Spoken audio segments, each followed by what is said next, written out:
think that we have a pretty good turnout here, and we are recording. Thank you. You're welcome. Okay.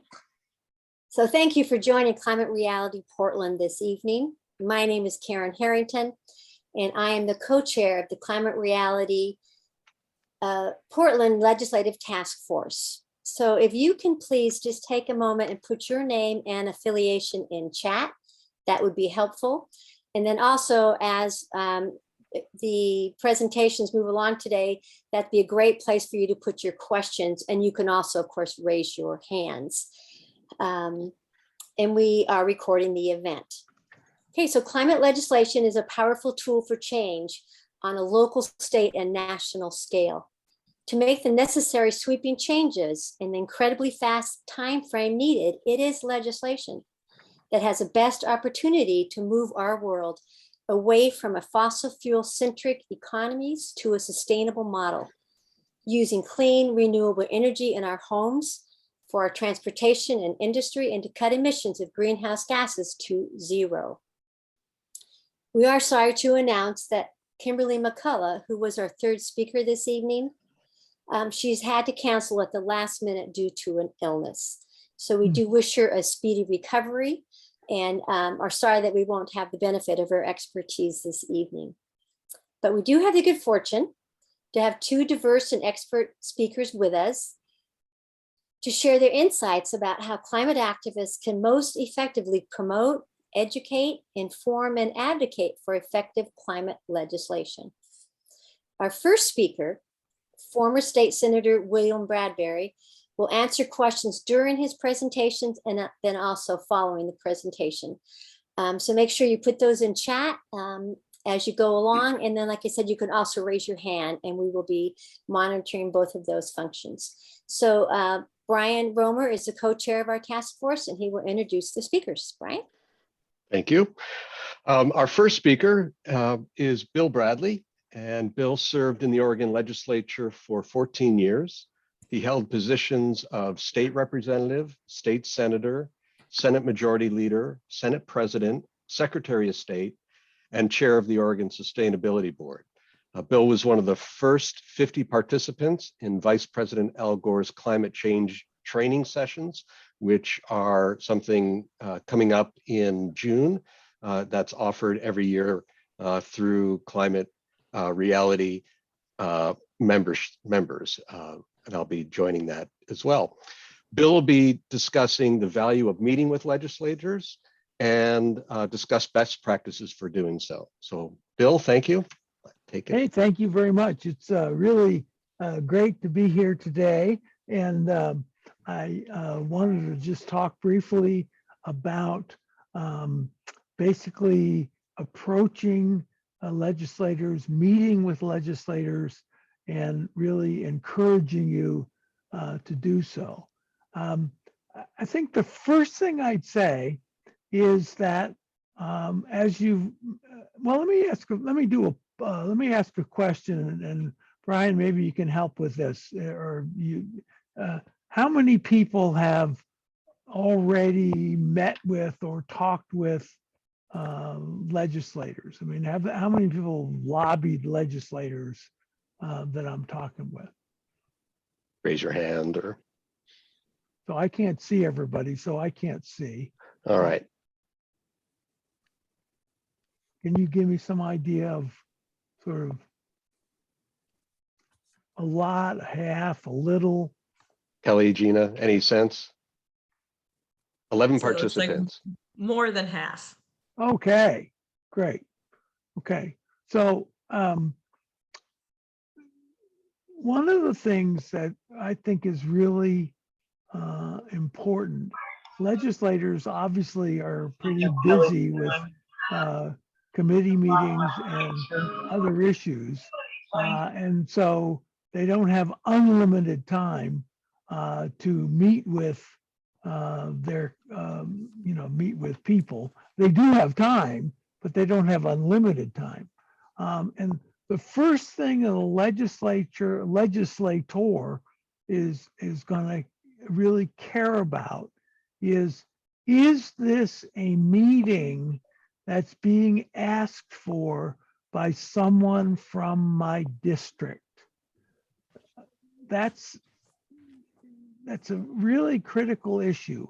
Legislators obviously care about people they're meeting with, whether they can vote for them or not. And I don't mean that cynically. I just mean it as the most important people to a legislator are those people that can participate in their election.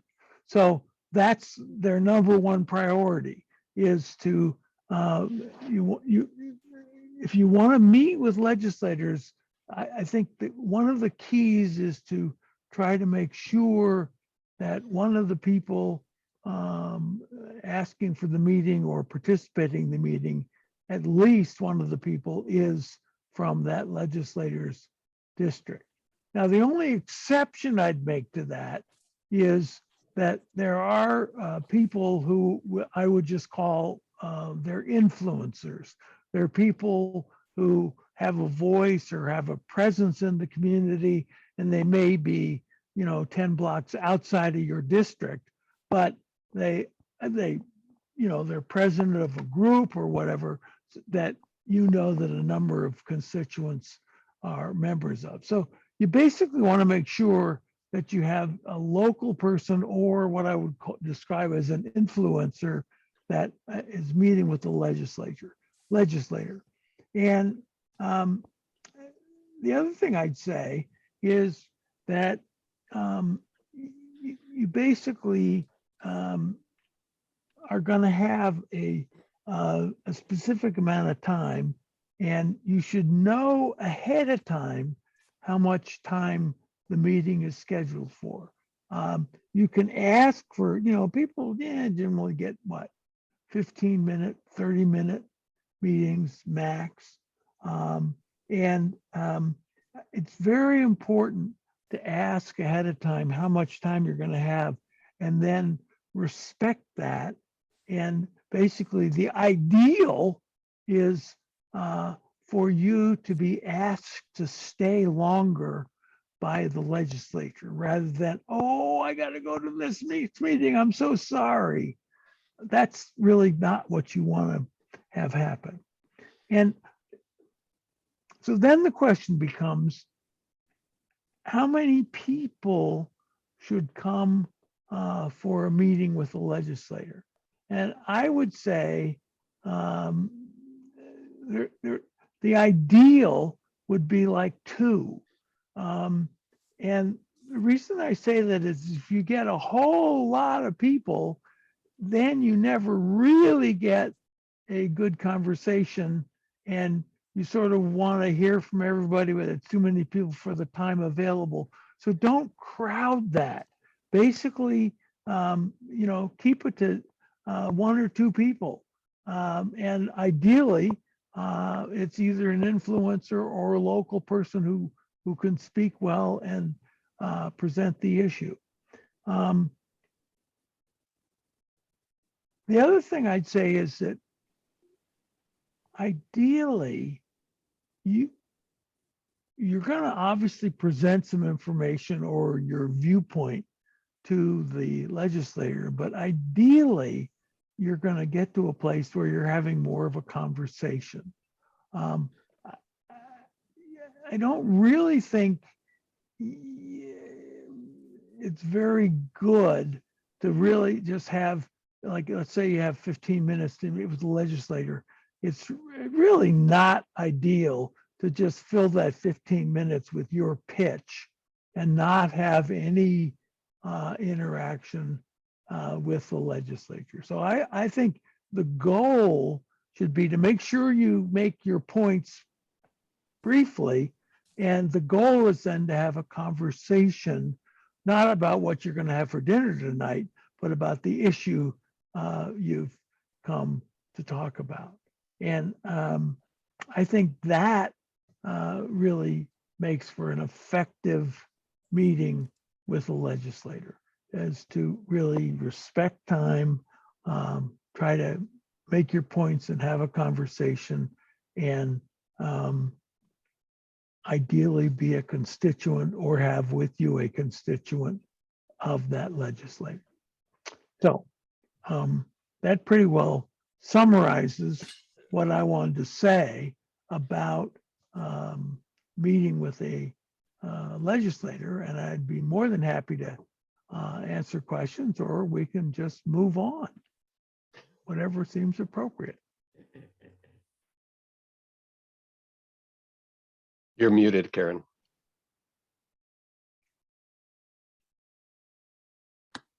Thanks, Brian.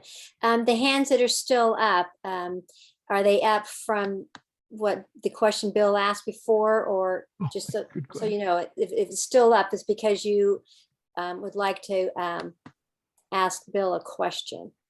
Okay, so Kelly and Gina, do you see any hands up or the questions in chat? I think we do have a question from Helena. So for now or for later, she says, I'm currently in State House District 10 and State Senate District 5, but because of redistricting, I will be in House District 16 and Senate District 32. There are no incumbents running in either race. How should this impact my legislative advocacy between today and the next legislative session? Ooh. Interesting question. So you basically are in a situation where there are two open seats, one for the House and one for the Senate. Now, where is this district? I apologize for not knowing the numbers right off. Is it, can somebody tell me where the district is? I think it's in Tillamook. Tillamook, okay, up the coast. Got it.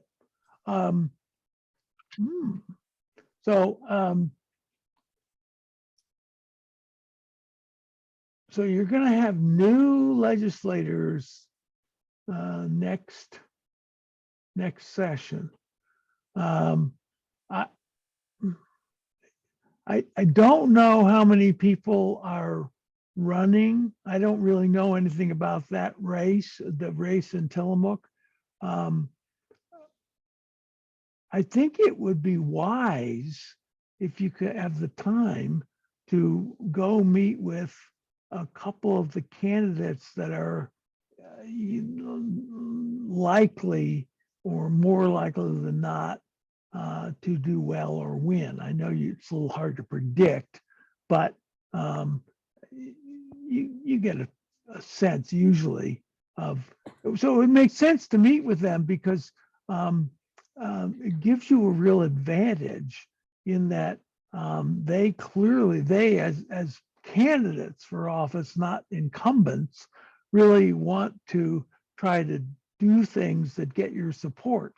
So I think it'd be really wise to go meet with a couple of the candidates for the House and the Senate to really kind of let them know your priorities and you know, if those priorities, if you match with them in terms of what you think is important to have happen, then you can make a little connection to help them on the campaign, and that puts you in really good position next session. Thank you so much. Okay.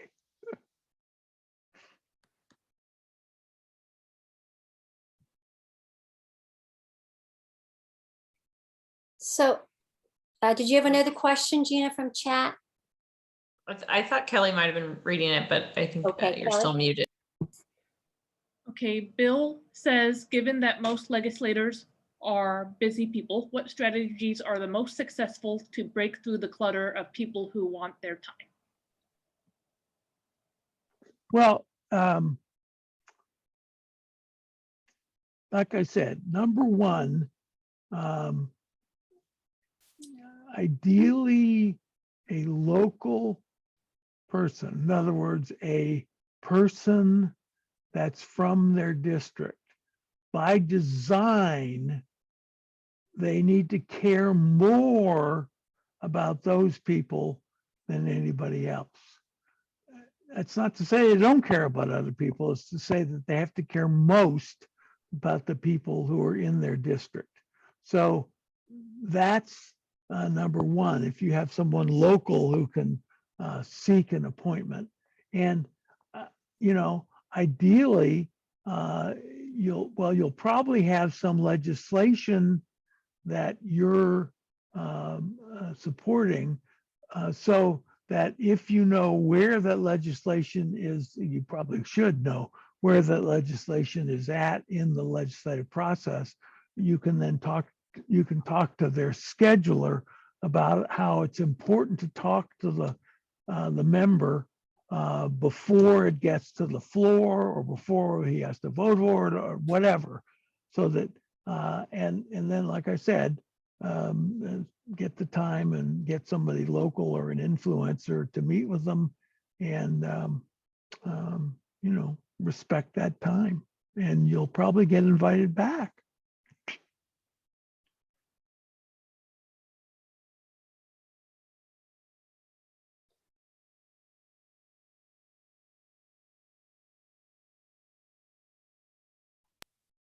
Karen, I know you had raised your hand earlier. I didn't know if you still had something you wanted to ask. I do. So it's interesting. It's interesting, Bill, what you talked about with how many people go to these meetings. When I was doing advocacy in California, we would have 10, 12, 15 people at these meetings in multiple organizations. But clearly you don't think that is the strategy that we should be looking for. So when we set these meetings up, our legislative task force wants to get going on this pretty quickly. We should only have 2 or 3 people. And if we do it soon, if we do it this summer before the legislative session is really started, it'll be more of a general get to know you kind of meeting about climate change, asking what their priorities are, that kind of thing. Are we using up our time with them to do that and then try to get back in during the session when we have specific bills that we would like to advocate for? Well, I don't, generally, I don't think so. I mean, I don't remember ever, well, I suppose during session when times are very limited, if you met someone a week ago, you'd say, hey, I'd like to meet with you again, but Sure. I met with you very recently. But if you meet with them, like you said, in the summer, it's open game in the legislature, not a problem. The other thing I'd say is, I don't mean to create the impression that the only way you should meet with a legislator is 1 or 2 people.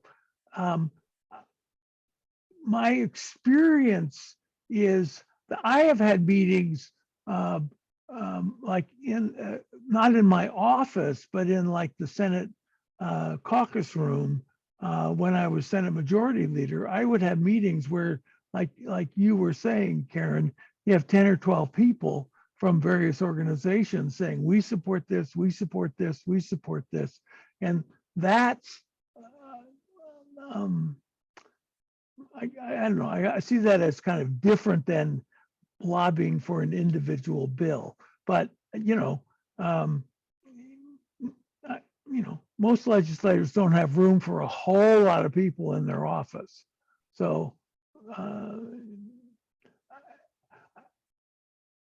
I guess I'd say I don't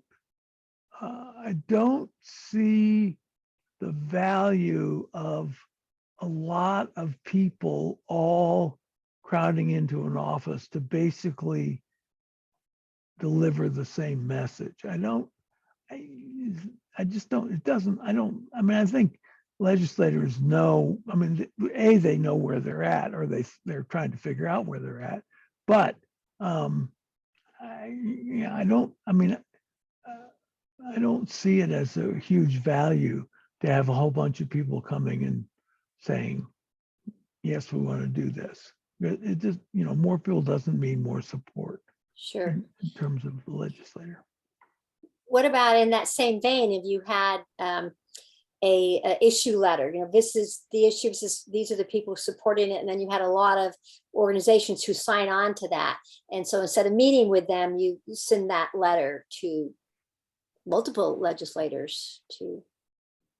Well, I think that's certainly going to be noticed and paid attention to, particularly when you get a number of organizations that particularly organizations that the legislator tends to support when they're all signed on, that one takes note of that. And, you know, it also, yeah, so that's good too. Okay, I have more questions, but I'm going to let somebody else have a turn. Thank you. Yeah, we've got a nice little stack coming in the chat now. So this is from Tracy. So he says, my Salem senator is science challenged and listens to lobbyists who represent a chunk of state revenue. His commitments are limited by his understanding of opposition legislators.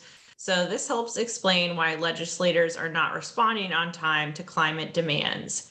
Any ideas how to get legislators adequately engaged or try a plan B? So you make me curious. I'm trying to think who in Salem did you say that it was a Salem legislator or near Salem? What does it say? Yes, Salem senator. Okay. Well, you know,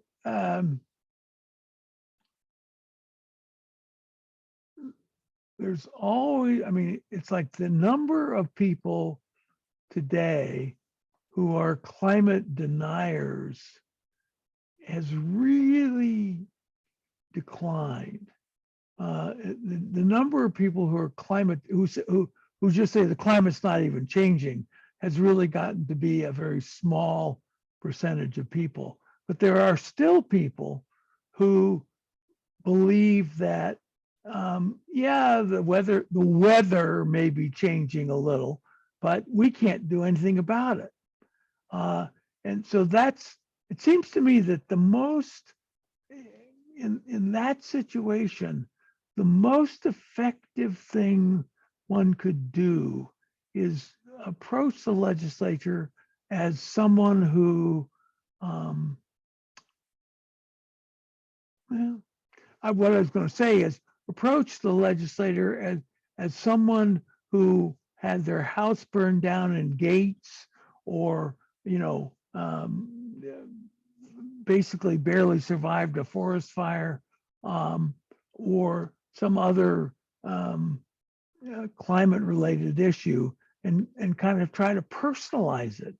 Now, if you're really a denier, you'll say that, well, there've always been forest fires and this is nothing new. But I mean, it's become, it used to be, when I first started doing climate presentations, it was, you know, scientists were wary about associating events with specific changes to the climate. They have gotten less and less wary. And they basically now say that the chance of a large wildfire is dramatically increased because of climate change. You can never say this fire is specifically because of climate change. You just can't say that. But scientists are very much saying now, there's no question that the likelihood of a severe forest fire has gone up dramatically because of changes in the climate. And that's, I think, part of what you sort of, I mean, I don't know who this senator is, and it sort of sounds like, you know, a denier. But I think if you can talk not conceptually with them, but more, you know, my house almost burned down, or the forests around me burned up, or whatever, that could very that could affect them more than just a general, oh, I don't believe this climate stuff. So I'm not sure what kind of an answer I just gave you, but because you can tell I'm clearly frustrated by people who don't see this. But next question. Question is, Brian says, how valuable or influential is a written testimonial from an organization?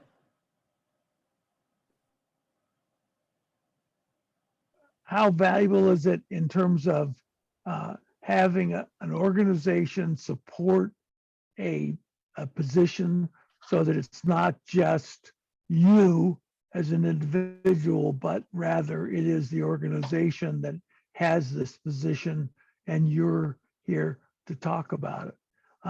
That can be great, particularly if it's, if it's an organization that the legislator knows or has at least, has at least some local members that, clearly an organization that basically only exists in Florida is not going to do diddle for a legislator. But if that organization has members in the district or in the area that he or she would be aware of, then that can add to the benefit of meeting with someone with a letter from an organization saying, we're very concerned about this. That can be very helpful.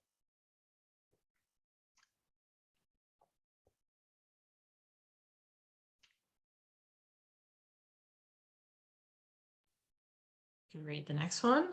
So from Danny, are there ethical rules that preclude giving small gifts to Oregon legislators, like a bottle of wine at Christmas?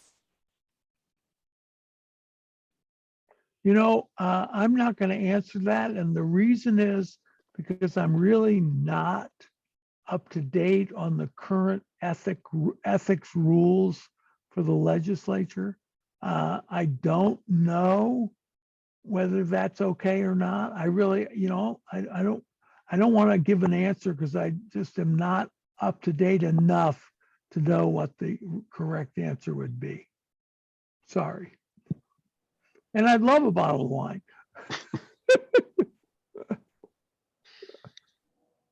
Looks like the next question is, what are the top 5 actions that you would suggest we take with regards to climate change? Oh. Well, yeah.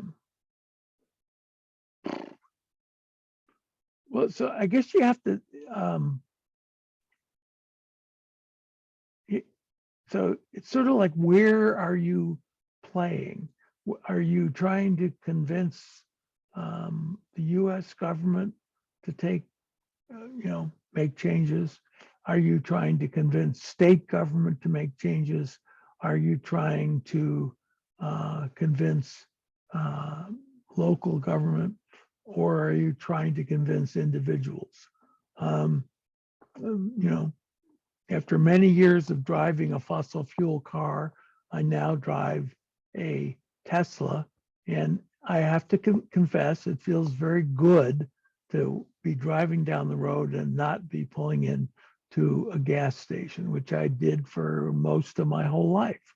And, so what are the things you can, there are a whole series of things that can be done. The proposal for what's it called, cap and trade, to reduce, have the legislature reduce emissions from greenhouse gas sources over time, reduce them, and basically have it such that people, I forget all the details, but it's basically you reduce the emissions and through legal process or regulatory process, DEQ, for example, and then you provide, I don't remember what it is, but anyway, a cap and trade is a good one. I think the key in cap and trade is to really basically fairly quickly phase out fossil fuel combustion.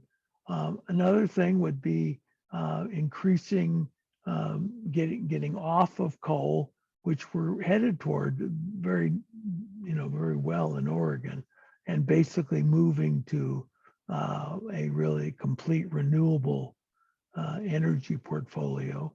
And then, another big one is individuals and food. There's a whole series of things you can do to not be dramatically contributing to more greenhouse gas production from agriculture by not purchasing what do you call it? Certain kinds of beef and feedlot sources. Those are real sources of greenhouse gases, and you should try to reduce your consumption of that, and actually increase your consumption of vegetables, which are generally not huge greenhouse contributors. So it seems to me that there's a whole series of things that need to be done. Some of them are by the Congress, some of them are by the legislature, some of them are individual cities or counties, and some of them are by you and me. And so that's kind of a sort of a list. We've got one more question in the chat, and then if you're not in the chat, there's also just some good discussion going on as well. So from Tara, when legislators get form emails from a topical campaign from constituents, does that matter? As long as there are different names attached to the same message, does the message get noticed? So, okay, ask that question again. So when legislators get an email that's basically from, I mean, it's from an individual, but their same email comes from a bunch of different people. So I participate in an email service called Climate Action Now that is doing this all the time, sending emails and but stuff. And here's the deal.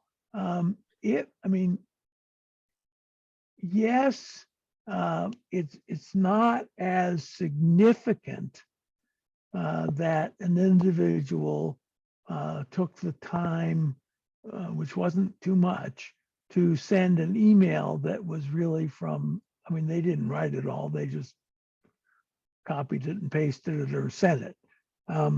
But it still matters because someone went to the trouble of doing it. And so, yes, it's not something that you should, it's not, I guess it's something that's very much worth doing. It's not going to be to get, it definitely gets noticed if a legislator gets 100 emails, even if they're the same, from somebody, because that means 100 people had to take the time to at least do that. So they don't read every one of them, obviously. But they just note that the staff tends to compile stuff like that to let legislators know that here's what's coming in. And so if you get 100 emails that are basically all saying the same thing, but they are saying something, that's 100 people that said, oh, I want to communicate this. And that's not insignificant. So I guess I would encourage people to participate in those emails. They're less influential than a personal meeting. They're less influential than an individual letter, but not that much, because they add up, and you sort of go, oh, okay, we've got a lot of people who care about this. So I wouldn't diminish it. I mean, I just, I think it's worth doing, keeping it out there.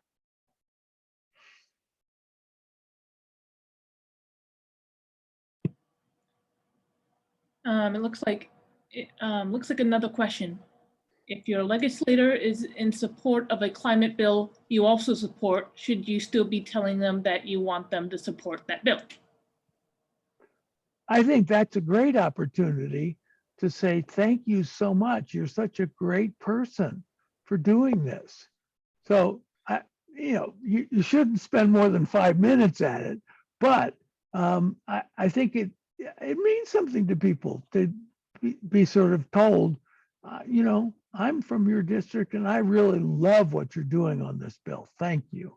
That means a lot. I mean, it just does.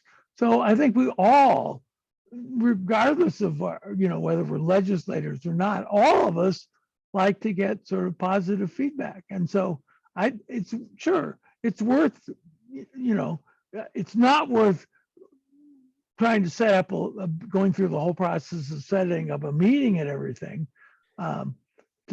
and traveling all the way to Salem to communicate that. But it is worth, indicating through comments or phone calls or emails, or if you're in the Capitol, walking next to them on the way to a committee meeting saying thank you is really great.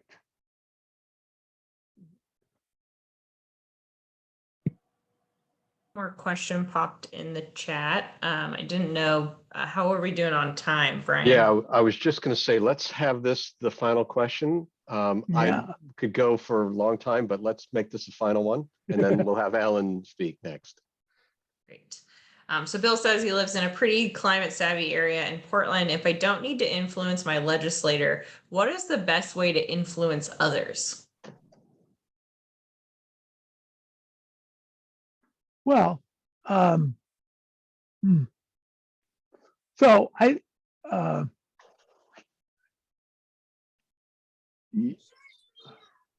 guess I'd say you are an Oregonian, and Oregonians have a role to play with with all legislators, not just their own. So I think there are some things one could do, meeting with someone and maybe spending a little time trying to meet with someone, find out what their thinking is, and sort of give them some ideas about other ways of thinking. I think that can be valuable. And I don't think you're not excluded from the legislative process because your legislators are great, so you're just going to sit at home. You can still be a participant and still be in touch with people and work to try to influence them. It's just you're not their local, citizen, but you are a citizen of the state of Oregon. Thanks, Bill. I think, regrettably, we're going to wrap it up and move on to Alan. Hey, great. So thank you so much for your time. This is the second time we've had a chance to speak, and what I come away with is the feeling that citizen activism matters, and that whatever you do, it does make a difference. Yep. And like any other relationship, that a personal one-on-one relationship is most effective, but so can be 100 emails. So Right. It does, our voices do matter. And I find that very encouraging to hear from you again, that's really a key thing to take away. Yeah, you said it very, very well. And yes, our voices do really matter. And I would really encourage people to believe that and act on that. It will make a difference. So thank you. And Thank I you, want to hear Bill. what Alan has to say. Good. Well, then we're going to go over to Alan. Our second speaker is Alan Journet, who's the founder and co-facilitator of the Southern Oregon Climate Action Now, or SOCAN, which is an organization that focuses on addressing the impact of climate change in Southern Oregon. He's going to focus his discussion on OLIS, otherwise known as the Oregon Legislative Information System. And he's going to be walking through it. It's online. And so he encourages questions as he goes through that. So Alan, all yours. Okay, thanks a lot, Brian. I really appreciate it. It's great to hear from somebody who's actually been in the legislature. That's the way to understand how to do it, how to talk to legislators. I am going to share my screen in just a moment, but I am going to now send you all a link. And what I would really like you to do is click on that link and it will open the page. And then as I share screen and I play around on the screen, what I am going to try and do is give you time to toggle over to your open window and play around in it as well. And I'm perfectly happy to have folks ask questions as we're going. And if I can't answer them, there's a chance that somebody else here will be able to, because I just learned what the way I say this, I learned this in the gut. I learned it by doing it and practicing. And I always say the best way to figure out how to use this whole system is to go in there and play with it. So let me just try sharing my screen. Okay, so let me just check. Can you all see my screen? Yes. Okay. Okay, so just make sure that you can, if you just do the Alt-Tab combination, make sure you can toggle over to your open screen and you can see this as well. And then we'll just start the ball rolling. What we're going to do, and Brian mentioned that we're going to go to OLIS. You'll see this one isn't called OLIS. OLIS is actually one of the tabs over here, and we'll get to that little rascal in a second. Okay, so please, as I said, if you have any questions as we're going, if I'm going too fast or too slow, just shout at me and I'll either slow down or speed up. The reason that I have spent so much time in this system is because I lead the Southern Oregon Climate Action Now federal and state government project team. And so I spend a lot of time with that team discussing legislation. And so I'm going to show you what's going on and how you can get into here. There's an interesting phenomenon that has happened, and it's happened over the last 2 weeks, because when I agreed to come in here and talk to you about this, there were things in the website here that have been cleaned off. We are in what's called the interim, meaning the period between sessions. And so obviously in preparation for the next session, they clean out a bunch of stuff that is relevant to the old session. So there are going to be times when I'm going to have to be saying, imagine, if you will, when you go here, there's going to be such and such when we get into the session. Okay, so what I want to do is just, we'll work through the tabs along the top. Well, not all of them, because some of them are not as interesting. The first two tabs you can see are Senate and House. And what you can do here is, if you are not sure what the address is of your senator, you can go in here and you can find your senator by looking at all senators. Let me just click on that, and with a bit of luck, it'll go there and you'll be able to see that. Okay, and so you can see here they are listed alphabetically. So if you know the name of your senator, or you know what district you're in, you can also, as you will have seen just a moment ago, you can list them by district, by party. So if you want to contact Senator Dick Anderson, you can come right in here and you can find Dick Anderson's office phone number. You can find Dick Anderson's email, and you can go to Dick Anderson's webpage and find out what Dick Anderson wants to say about himself to entertain you. And you can do that with any senator there. And let's just go back.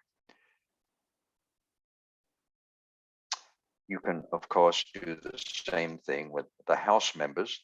And as you look through here, you'll see if you want to know who represents you, you could do this in the Senate, the House, or the House. You can just click on find who represents you, and you can put your address in there, and you will find out who your House and Senate representatives are. It also tells you who the leadership is, and so on and so forth. It gives you information about the House offices, where you would have to go if you wanted to find them. Okay, any questions about that before we move on? That's pretty straightforward. And I think that, as I said before, the way to figure this all out is to go in there and play with it. Do we have any questions so far? All very simple. Okay, now, one of the things that I did at the beginning of the session is I went in to the list of bills. And so we're going to look at the 2022 regular session. We'll play around in here a bit. And so what happens is when a bill is introduced into the chamber, it appears right here on this list. And so one of the things that, as I was saying, I did at the beginning of the session was I wanted to find out what proposals might be of interest to Southern Oregon Climate Action Now. And so I came in here and I did a search. I used the Control F function, and I put in a series of search words: climate, energy, and so on and so forth. And I looked through the bills to get a list of the bills that were relevant to the topics that are in just a Southern Oregon Climate Action Now. And this gives you a very brief, as you can see, very brief summary of what the bill is about, a 1 or 2 liner, nothing very much more than that. But then if you come over here and you want to read the bill, the reason that all of this information is here is because we're after the session, and this bill has actually gone through its session excitement. But if you want to read the bill, you come in here and you click on, you get to the page for the bill. You can see the overview, which is where we are. You can get the text of the bill as it was introduced. And if we go back, with a bit of luck, we can get back.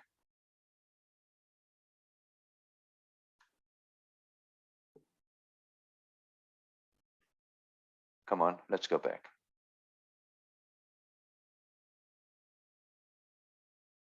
Oh, I got things all over the place here. I think it opened up its own tab. Open that bill. So I think Okay, it's so it's probably the so we tab. can Yeah, just go probably the which tab to the is it? probably Not to the launch left. meeting. This one here. Yeah, okay, thanks a lot. So it's always good to have somebody there who's paying attention. Thanks a lot. Okay, so then we can go back. We can look at amendments that are introduced as we go through the session. As you will appreciate, we get amendments, and then they get listed right here. And you can see this particular bill enjoyed a whole series of amendments. And as we go through the session, you get them listed as proposed amendments. If they are adopted at any stage by a committee that's reviewing this bill, then they will be listed as adopted. And then if you want to see testimony that was submitted on behalf of or against this bill, you come over here to testimony, and you can see, oh, guess what? Alan Journet is down here as somebody who testified on this bill. Go figure. So you can go there and read my testimony if you care. If you don't want to, you don't have to, of course. Okay, so that gives you a sense of what's going on in relation to this bill. And if we go back again. Alan, we had one quick question that popped in the chat, Okay. which is just curious what A and B engrossed means. Well, what happens is when a bill has been passed by a committee, it becomes engrossed. Actually, I should probably throw this to Bill because he's probably more familiar with this than I am.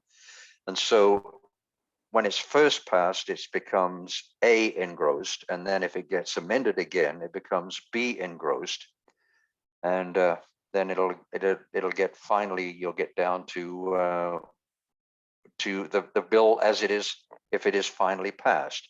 If of course it doesn't pass, it doesn't get all of those engrossments. Okay, so you can see here, this Senate Bill 1501 went through a life of being viewed by committees and so on and so forth. And so if we're going to go back here now to the bill, okay, if we come down to the bottom of the screen, can you see this measure history? If you click on that, then it opens up this extension.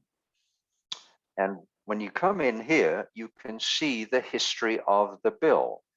It was in its introduction, when the information meeting was held, when the public hearing was held, and so on and so forth. And so if you're interested in a bill and you want to know what's happening with that bill, you can come in here and you can see what the status is of that bill. And interestingly, there's not an option here, but I think during the course of the session, there's going to be an option over here that you can register your name as being somebody who wants to be informed of the passage of this bill through its deliberations. And that what happens then is if a hearing is scheduled or a vote is held, you will be notified of that. And so that's very helpful. So because it saves you having to keep going into the proceedings every day to see what's been updated. You get the announcement. And it's worth noting that even when you're in the long session, things happen very quickly. So you can get a hearing scheduled for the day after tomorrow, even for tomorrow.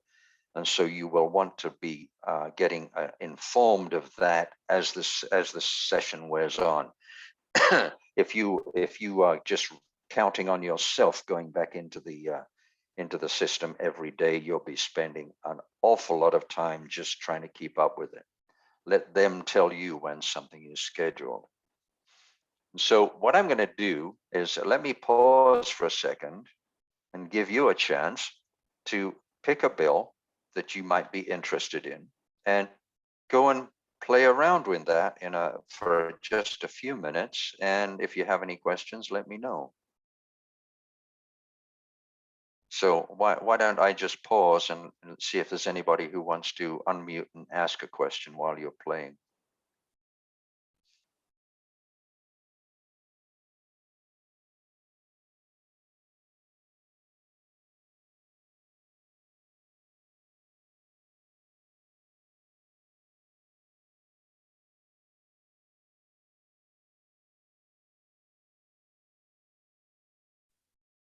One person was just wondering what was the method to get notifications about a bill?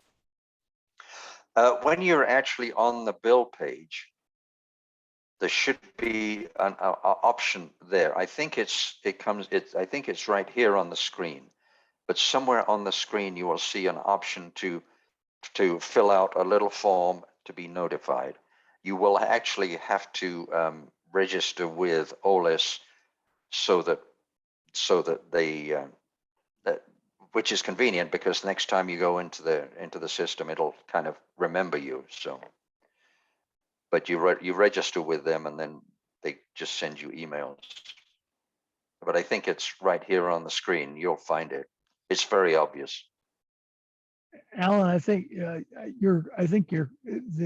that feature is available while the legislature is in session. Yes. But probably not available to us right now because nothing's happening right Yeah, now. nothing's. Yeah, yes. And thank you for pointing that out, Bill. I was sort of assuming that was understood, following the point that I made earlier, because we're in the interim, they're cleaning things up. And one of the things they do is clean up stuff like that, because there's nothing to inform you about this, Bill. It's functionally a dead issue, because if we come down here, you can see it was signed into law on March the 17th by the governor. So that one's history. I should probably make a point here, and I'm sure Bill could do this at least as well as I can, if not way better. There are two things that you can see being listed here in blue with the bills, besides the information meeting. Information meeting is usually when the bill is early in its life, and often what they will be is meetings where invited individuals come in and give testimony, and then you can go and watch the testimony if you want to. The public hearings are the opportunities for you to give testimony. And the work sessions are when the committee itself actually votes on the bill. So you will not be able to give testimony at a work session for a bill. Okay. And as we go down here, you can see that once the bill emerges from the Senate and the House, then what's reported here is the vote as it happened on that bill. And this the way this legislature works is a bill is finally dealt with on its third reading. The first and second readings are somewhat pro forma. In fact, you see here the bill is introduced and given its first reading. Nothing happens then, it's just read. And then there's a second reading, and the real meat and potatoes happens on the third reading, because that's when it actually has to get passed or voted down.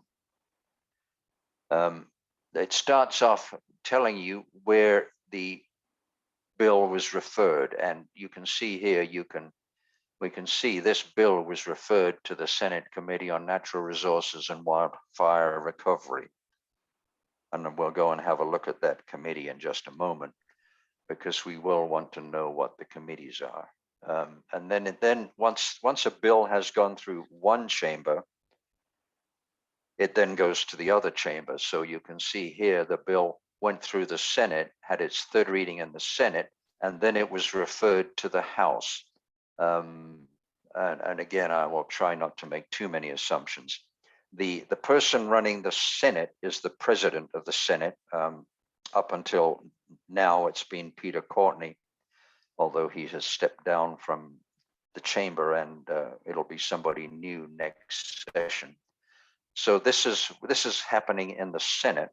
We know it's in the Senate because it's the president's desk, and also because it's called Senate bill. So it starts off as Senate bill, goes through the Senate, and it gets passed. In this case, the bill was lucky enough, it got passed out of the Senate, and then it was sent to the House. After it's gone through one chamber, it goes to the other. And when it gets to the House, it is referred to the Speaker's desk. So the big cheese in the House is the Speaker. The Speaker then decides what happens to it. In this case, it was referred to Ways and Means, and it was recommended by Ways and Means to pass. It had its second reading, see first reading here, second reading here, and then the rules were suspended so it could have its third reading on the same day. So it had its third reading, and you can see again, just as up here, we get to find out who it was who carried the bill. What that means is this is the person who took the bill to the chamber floor and introduced it and justified it. Usually that's going to be somebody who actually supports the bill. Although I have seen on occasions, and I'm going to ask Bill about this one, I have seen bills carried to the floor by somebody who actually speaks against them. And when I saw that happen the year before this session, I asked the chair of the committee why she allowed this person to carry the bill to the floor of the House and then speak and vote against it. And she said, that person will never get to carry another bill out of my committee again. So it wasn't her choice that the person did that. But this tells you, Alan, was she surprised? Was the chair surprised that the person had done that? I mean, generally, I think she was. She was taken aback. I guess. I think she said, well, he seemed okay in committee, but the rest of the caucus must have got to him. Ellen, I have a question. Looking at this Sure. Schedule, where of activities in the timeline, I mean, where Yeah. would advocacy, where would have been the last place advocacy would have been considered? The last public hearing would be the last opportunity. But then would other methods of advocacy, i.e. emailing any of these legislators, could that have made an influential impact after? It could do, and I have done this. Basically what happens if you want to make submit testimony to a committee, if you click on that public hearing link, then you simply can submit your testimony to the whole committee, and so you don't have to do it to each member of the committee. But during the work session, they actually do not accept testimony. So if a bill has passed gone beyond the public hearing and you still feel compelled to contact members of the committee, then you have to go to the committee page to find out who the committee members are. And I'm going to take you there in a second, and then send your testimony to each committee member individually. I guess, yes, thank you. That makes sense. Just looking at this particular timeline, where do you think a decision really was made? Is it not until that final point where it says pass, fail? Like, is it all negotiable up until that point? Or is there something in here that says? In a sense, what's going to be happening, these people, and Bill can testify on this one better than I, these folks are talking to one another and kind of figuring out what's going to happen. The work session is when amendments are introduced, voted up or down. But my bet is, Bill, tell me if I'm wrong, the majority party has pretty much decided by the time they get to the work session how things are going to turn out. Yeah, I would agree with that. I think basically once you get to work session, you're basically, work session is how you're going to amend the bill, which can in many cases be a big deal. And then what you're going to send out a committee to the, either in this case, the full committee or the floor. So it shifts from testimony before the committee during the public hearings. It then shifts to individual contact with legislators, like Alan was saying, not in the committee hearing process, but separately before they've held their final work session. I guess part of my question is something I experienced just for the other session, was that at what point in here do you cut your losses? If you think it's something you're advocating for, but you sense that it's not going to pass, what point do you just give up and move on? Is there somewhere in the schedule where you say, okay, if it hits second reading, it's over, like I should move on? Like, is there a demarcation somewhere in there? No, well, I would say go not, ahead, not Alan. until it's gone through the work session, because you can't be Right. sure. Okay. That's the Right. point at which you say, well, this one's toast. Okay. Thank you. Yeah, okay. A point I should make is for the public hearing, you get two bites at this cherry. One is the written testimony, and that can be any length you want to submit. But the other opportunity you have is to give oral testimony, and yes, we do that often.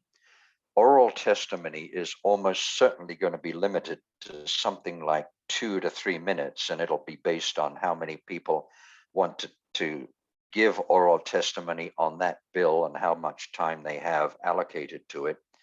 But the likelihood of you getting to say more than 3 minutes is incredibly remote. And so the way that we do this is we have detailed testimony submitted in writing, and then the oral testimony comprises maybe a page of comments that are simply hitting the high spots and then concluding by saying, and I'm just giving you a summary of my testimony. Please read the testimony I have submitted. Okay.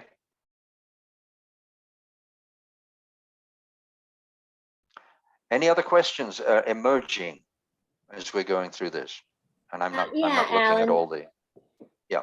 This is Karen. So I'm looking at Senate Bill 1534 in the Right. last session, and we all followed it and testified orally and had written testimony, and we followed the work session. And I don't know, maybe naive, thinking it was going along quite well, and it never made it to the floor. So it got killed just because but it didn't get voted on to get killed. It just, nothing happened. So what happens that you can just, nothing can happen like that, where there's no record of that is frustrating, isn't it? Yeah. And that's because a lot of deal making goes on behind the scenes. Our sense in the connection with Senate Bill 1534, and if Bill has any secret information, I'd be really delighted to hear it. And that Our is just, sense of, sorry, just for the audience here, that's the carbon Yeah, good, sequestration good, in natural working lands. So it was an important bill. yeah, 1534 was the actualization of the Oregon Global Warming Commission's Natural and Working Lands Plan, which they developed as a way to stimulate carbon sequestration in our natural and working lands. And that was an interesting bill because there was a group of proponents of the bill who got together and figured out a strategy. And I confess, I don't know quite who it was. I'm guessing it involved some legislators, and it involved some advocacy group. And I don't know which one it was. I've actually asked the question, and the person I asked knew, but she said, I don't want to turn anybody in. So I think what happened with Senate Bill 1534 was the proponents of the measure made a bad decision. And they made the decision to try and promote Senate Bill 1534, not as a climate bill, but as a bill to help rural Oregon. And I didn't have any problem with that, but it was that they tried to let it fly under the radar, if you know what I mean. So it didn't carry this huge banner, I'm a climate bill.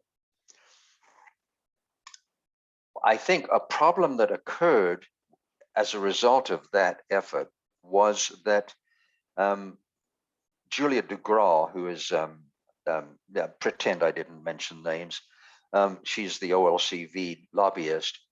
I was in a meeting with her, and she was saying that she was in the I guess she was going Zoom to Zoom. I'm not sure. I don't know whether she was in the building. Probably not, because nobody got in the building.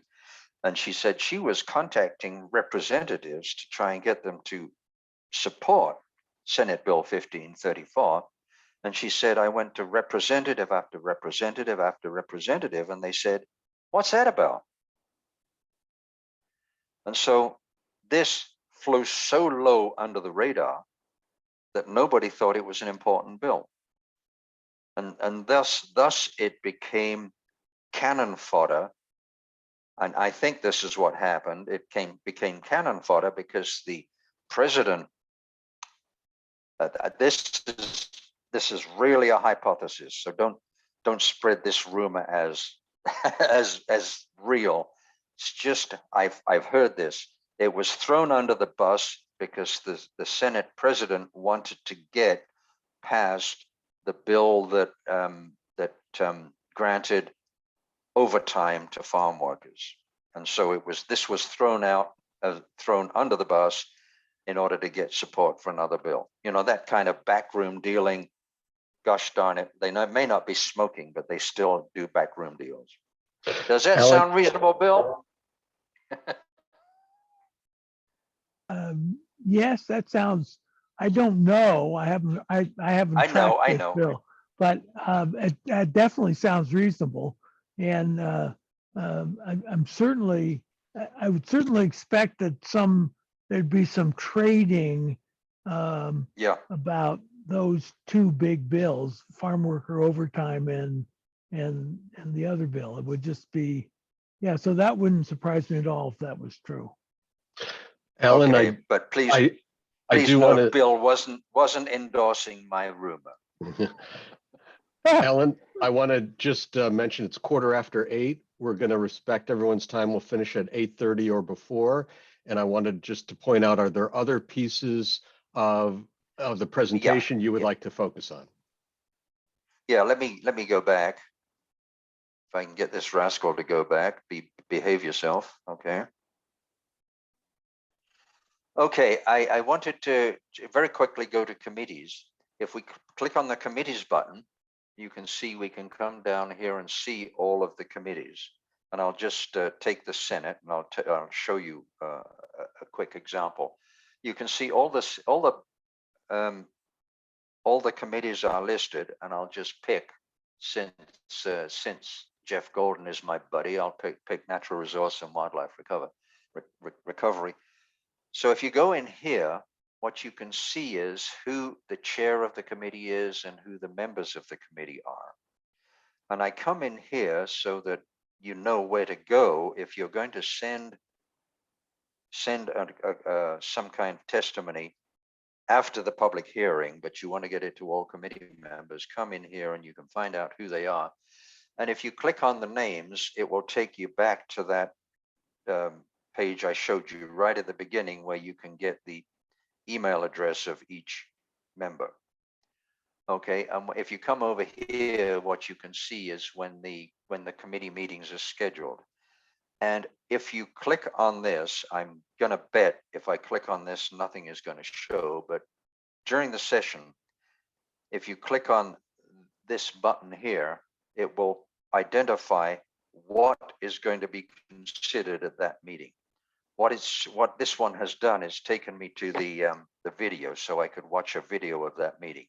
Actually, I can't, because my satellite system sucks and I can't watch legislative videos.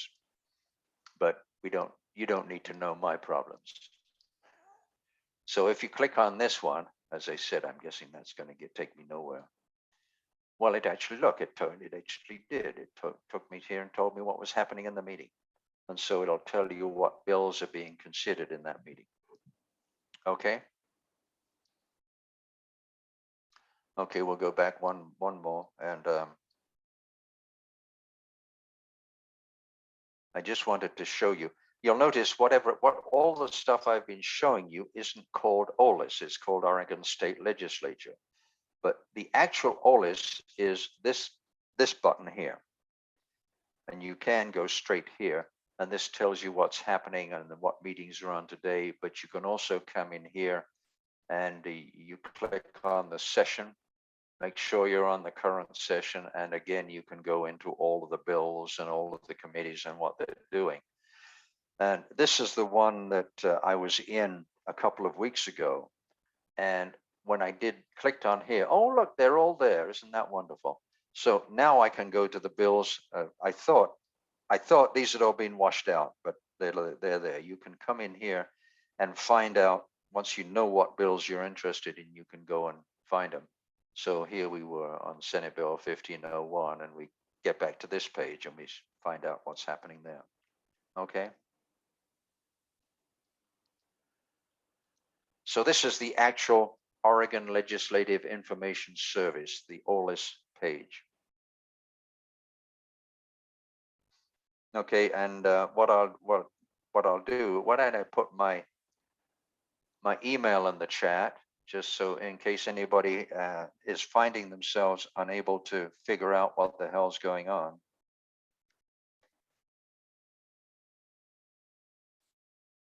When the session starts, shoot me an email and I'll see if I can help you.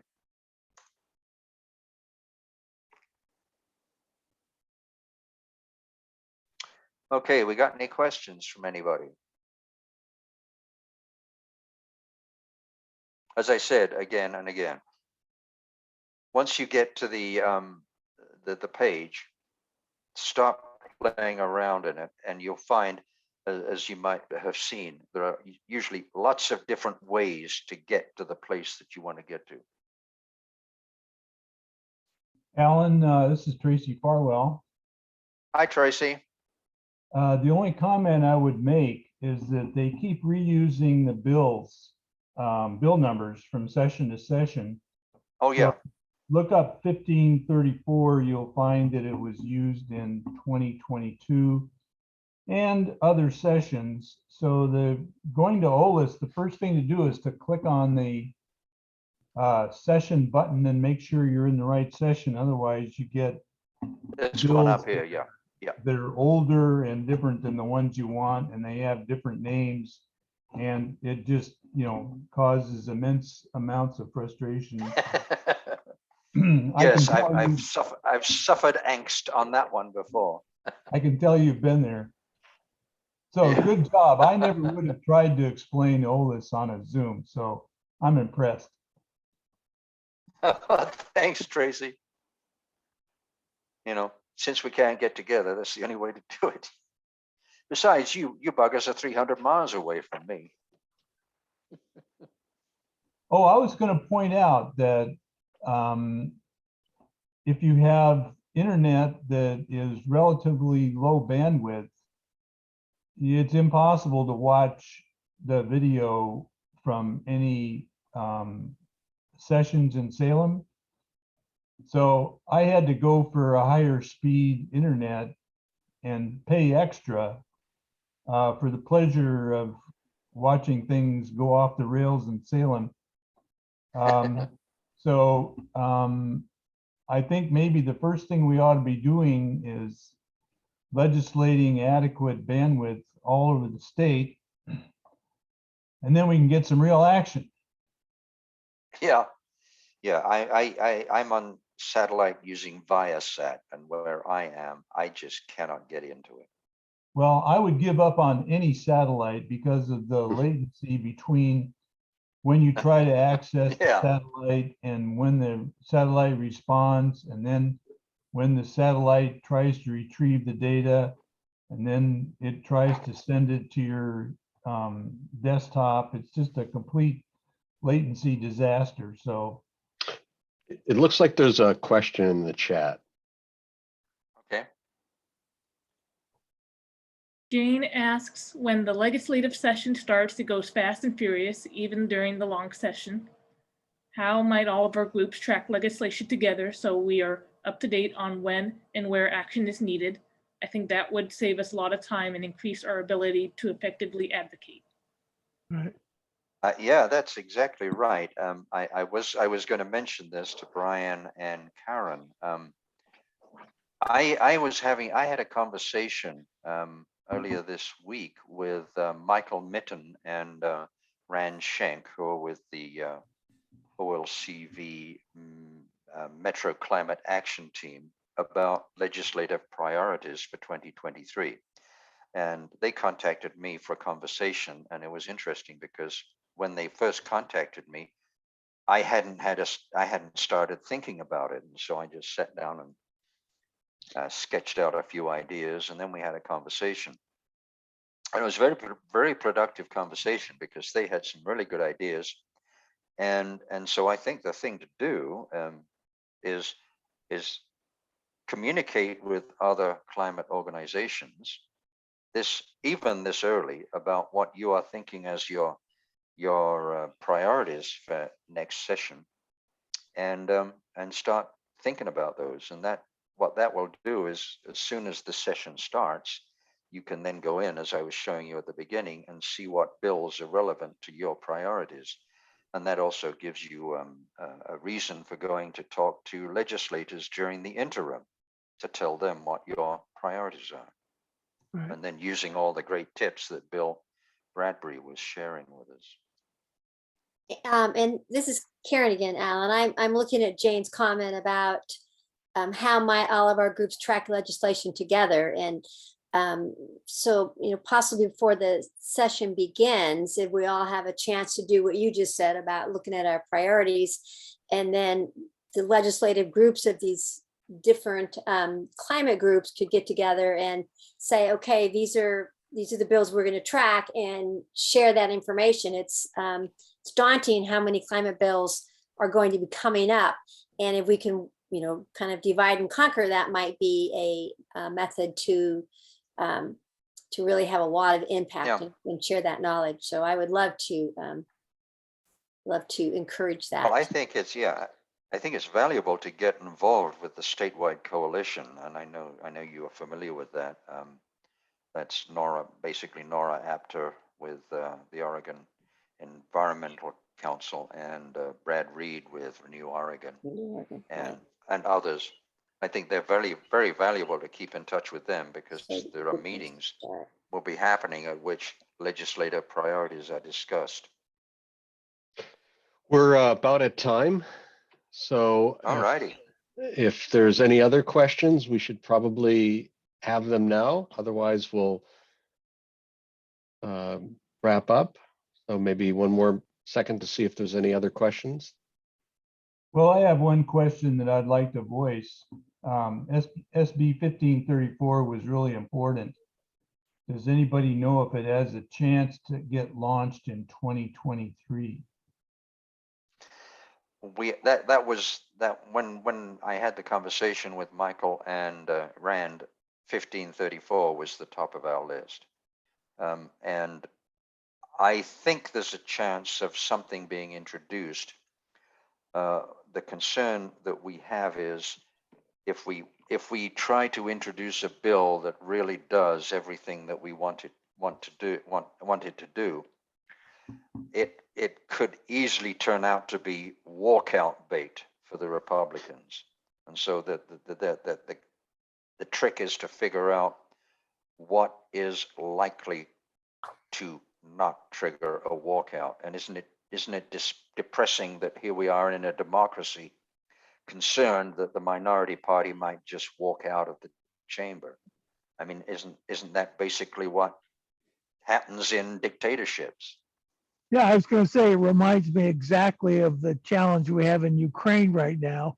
No, trying to figure out how far we can push Putin before he blows us all up. It's really.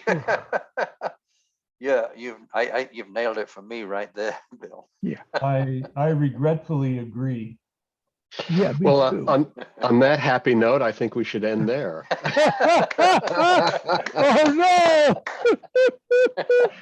Oh no! Yes, I can't think of a more explosive way to end the meeting. So, Alan and Bill, thank you so much for the time.